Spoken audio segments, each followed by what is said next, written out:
Yes, very good morning, dear students. Today I am present over here with our new lectures, and that lecture on the topic of drift velocity.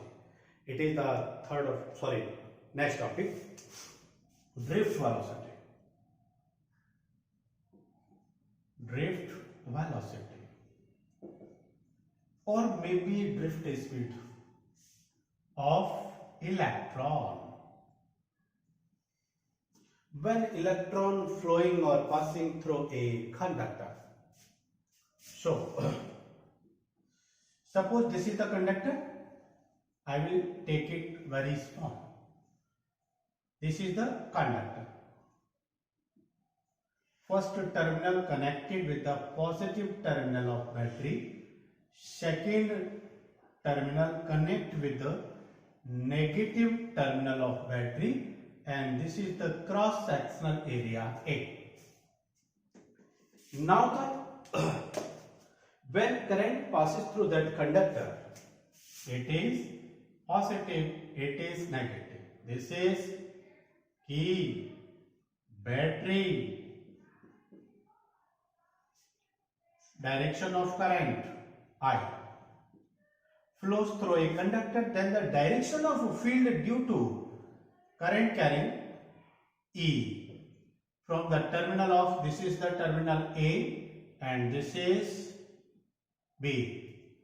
Then the direction of electric field E must be A to B. Is it clear? And beta, when the direction of electric field from A to B, this is the conducting material. क्या है? Conductor. In conductor, when electric current passes or when a conductor placed in the electric field, then induced electric field inside the conductor always opposite. This is outside, this is inside. This is inside. So inside electric field is always equal to outside field. क्या होता है, जब किसी भी conductor को किसी भी electric field में रखा जाए तो हमने पढ़ा था कि E external is always equal to E internal but opposite. So net electric field will be zero. Net electric field zero हो जाता है बेटा. उस जीरो कंडीशन में then how electron can move? तो फिर इलेक्ट्रॉन मूव कैसे करेगा? इलेक्ट्रॉन मूवमेंट कैसे करेगा? So it is due to the thermal conduction और थर्मल एनर्जी. तो क्या कहेंगे बेटा? तो जब कोई भी कंडक्टर एक्सटर्नल फील्ड में रखा जाता है तो उसके अंदर नेट इलेक्ट्रिक फील्ड जीरो होता है. When the net electric field zero means in absence of field in conductor, that is E equal to 0. How electron will takes place the movement? Means electron कैसे move करेगा? Electron drift or move due to thermal energy. Due to thermal energy of conductor. ये ध्यान रखना है, ये thermal energy के कारण move करता है. ड्रिफ्ट और move due to thermal energy of conductor. और कितनी स्पीड से चलता है? कितनी स्पीड से? With velocity oblique speed. How much? कितनी होती है? 10⁵ metre per second. Wow, it is so value, बहुत बड़ी वैल्यू है. इतनी स्पीड से थर्मल कंडक्शन से चलता है. तो थर्मल कंडक्शन से तो रैंडम मोशन करेगा. सो थर्मल कंडक्शन विथ वेलोसिटी और स्पीड है in random motion random motion में बेटा कैसे, मीन्स सपोज इलेक्ट्रॉन इनिशियली यहां था, रैंडम इधर चला गया, फिर रैंडम इधर चला गया, it may be here, it may be here, it may be here, it may be here, it may be here, it may be like that, like that. This is first position, second, third, fourth, fifth. This is continuous drifting direction. तो इस तरह से electron पूरी body में move करेगा, पूरी body में move करेगा, ध्यान रखना है, ठीक. लेकिन ये पता है कि इलेक्ट्रॉन हमेशा, नेट इलेक्ट्रिक फील्ड तो जीरो हो गया, तो एनर्जी कहां से मिली उसको, थर्मल की कंडीशन में. और जब थर्मल की कंडीशन में एक ही इलेक्ट्रॉन नहीं है, एक इलेक्ट्रॉन जिस जगह से, जिस पॉइंट से वाइब्रेशन करके, मूवमेंट करके रैंडम डायरेक्शन में मोशन करेगा, सेकंड यहां कोई दूसरा इलेक्ट्रॉन मिला, उससे कोलाइड हो जाएगा, टकरा जाता है बेटा, टक्कर हो गई. टक्कर होने के बाद में उसकी स्पीड जितनी पिकअप की थी सब फिर से नेग्लिजिबल यानी जीरो हो जाती है, फिर से जीरो लॉस हो जाती है. फिर यहां से एनर्जी गेन करेगा, फिर गेन करेगा हीट थर्मल एनर्जी, फिर इतनी स्पीड गेन करेगा, जैसे गेन करेगा आगे फिर कोलिजन हो गया, फिर कोलिजन होगा, फिर धड़ाम से कहां गया, रेस्ट में. तो इसलिए एक बात तो याद रखनी है कि जैसे ही बेटा कोलिजन के बाद अपनी इनिशियल स्पीड को बढ़ाना शुरू करता है, always taken u equal to 0. हर टक्कर के बाद उसकी इनिशियल वेलोसिटी 0 होती है, और जब टक्कर करता है तब उसकी फाइनल वेलोसिटी मैक्सिमम होती है, तब मैक्सिमम होती है.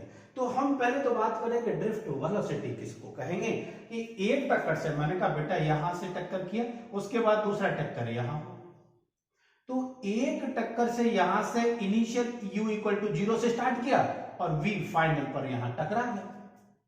तो इस ड्यूरेशन में एक कोलिजन से दूसरे कोलिजन तक उसने बेटा जितनी स्पीड धीरे धीरे गेन की, in which time, in time of random motion.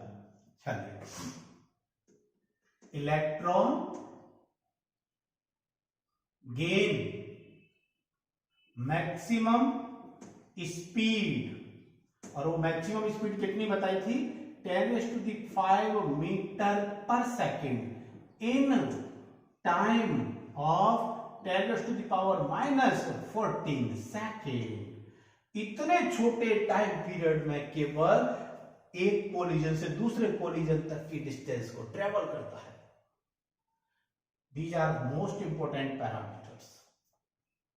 तो इतने छोटे टाइम पीरियड में ट्रेवल करता है, जहां इनिशियल 0 और फाइनल मैक्सिमम, मैक्सिमम कितनी है ये, तो 0 to 10⁵ मीटर पर सेकेंड, इतनी स्पीड को, ये मीटर पर सेकेंड इतनी स्पीड है, तो 10⁻40 सेकेंड में कितनी होगी, कैलकुलेट करके देख लीजिए. लेकिन इतनी स्पीड से जरूर चलता है, इतना टाइम लेता है पोजीशन में.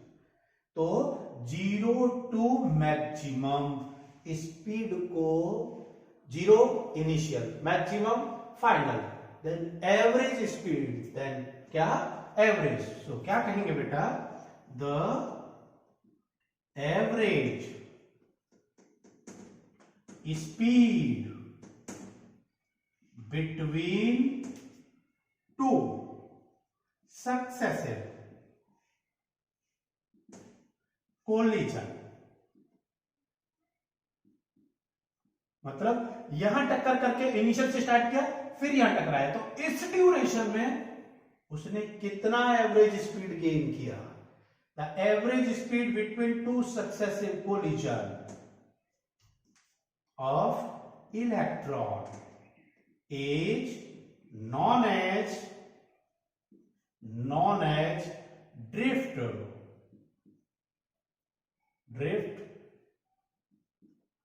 speed oblique velocity.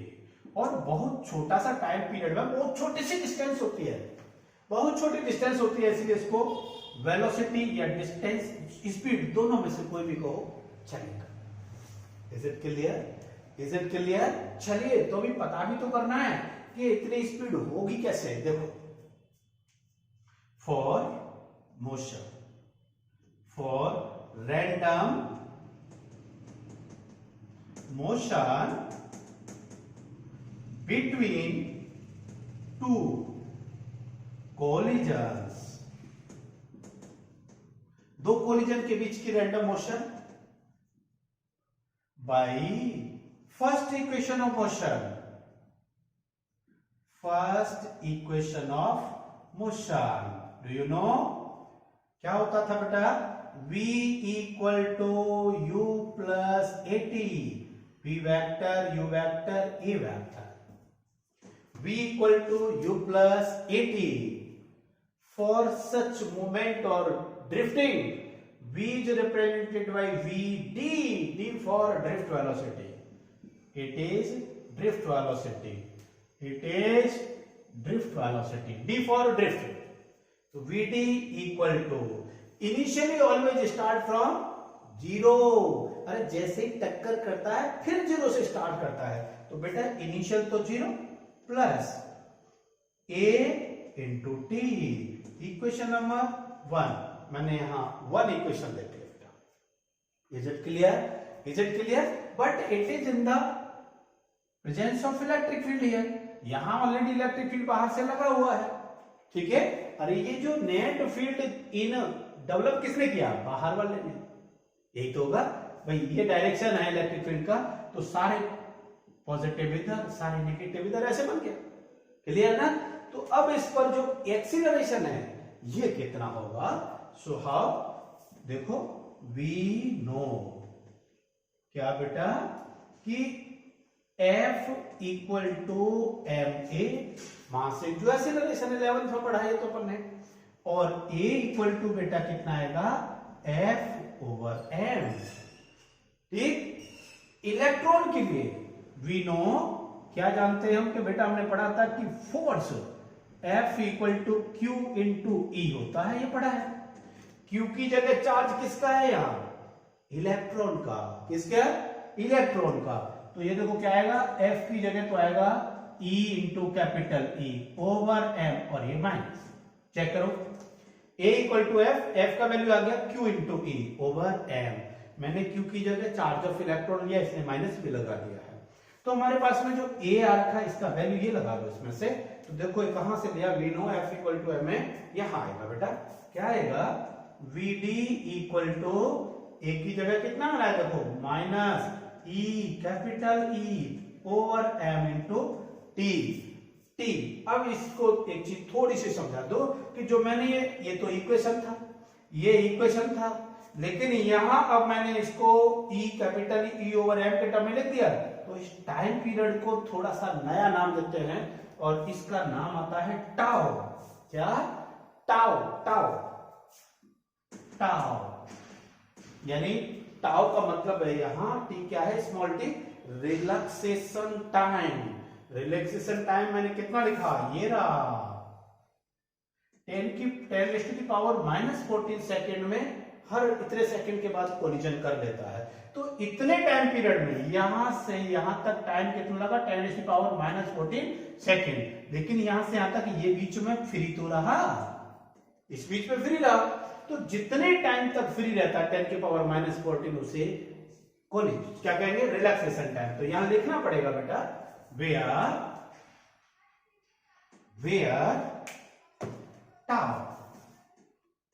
tau is known as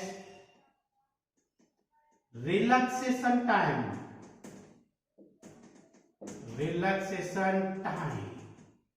between two successive collision। दो परस्पर टक्कर के बीच का टाइम होता है बेटा। ठीक, तो देखो v क्या है? vd drift velocity equal to minus as it is बेटा e और capital E vector quantity over m mass of electron, और ये t आ गया। ये फॉर्मूला हमारे पास आ गया। Is it clear? Is it clear? Next one, ये नेगेटिव साइन क्या शो कर रहा है यहां से, वेयर माइनस साइन या नेगेटिव साइन शोज